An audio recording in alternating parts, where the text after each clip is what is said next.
اللہ کے نام سے شروع جو بہت مہربان اور رحم کرنے والا ہے۔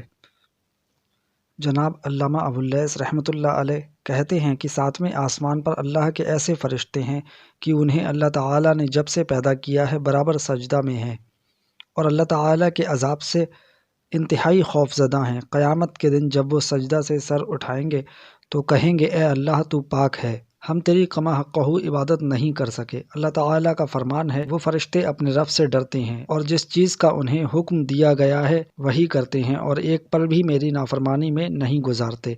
رسول اکرم صلی اللہ تعالیٰ علیہ وسلم نے ارشاد فرمایا، جب کوئی بندہ اللہ کے خوف سے کانپتا ہے تو اس کے گناہ اس کے بدن سے ایسے جھڑ جاتے ہیں جیسے درخت کو ہلانے سے اس کے پتے جھڑ جاتے ہیں۔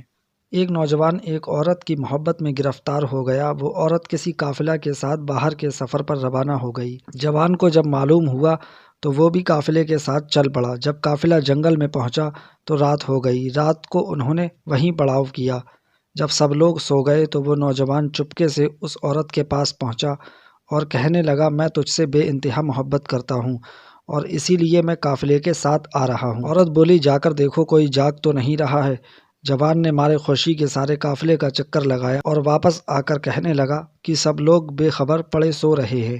عورت نے پوچھا، اللہ تعالیٰ کے بارے میں تیرا کیا خیال ہے؟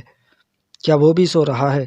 جوان بولا، اللہ تو نہ کبھی سوتا ہے نہ ہی اسے کبھی اونگ آتی ہے۔ تب عورت بولی، لوگ سو گئے تو کیا ہوا، اللہ تو جاگ رہا ہے، ہمیں دیکھ رہا ہے، اس سے ڈرنا ہم پر فرض ہے۔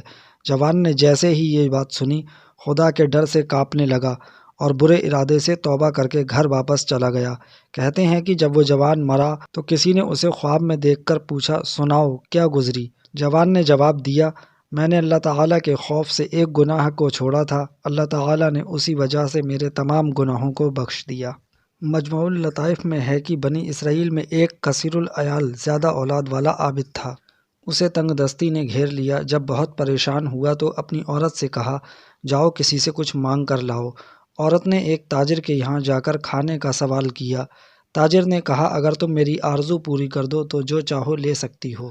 عورت بیچاری چپ چاپ خالی ہاتھ گھر لوٹ آئی۔ بچوں نے جب ماں کو خالی ہاتھ آتے دیکھا تو بھوک سے چلانے لگے اور کہنے لگے، امی ہم بھوک سے مر رہے ہیں، ہمیں کچھ کھانے کو دو۔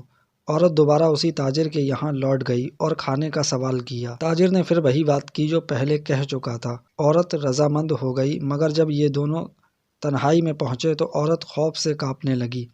تاجر نے پوچھا، کس سے ڈرتی ہو؟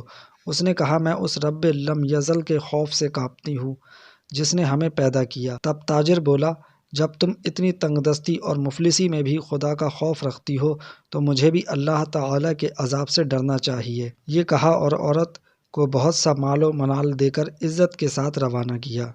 اللہ تعالیٰ نے پیغمبر وقت موسیٰ علیہ السلام پر وحی بھیجی کہ فلاں ابن فلاں کے پاس جاؤ اور اسے میرا سلام کہہ دو اور کہنا کہ میں نے اس کے تمام گناہوں کو معاف کر دیا ہے۔ موسیٰ علیہ السلام اللہ تعالیٰ کے حکم کے مطابق اس تاجر کے پاس آئے اور پوچھا، کیا تم نے کوئی عظیم نیکی انجام دی ہے جس کی وجہ سے اللہ تعالیٰ نے تمہارے تمام گناہوں کو معاف کر دیا ہے؟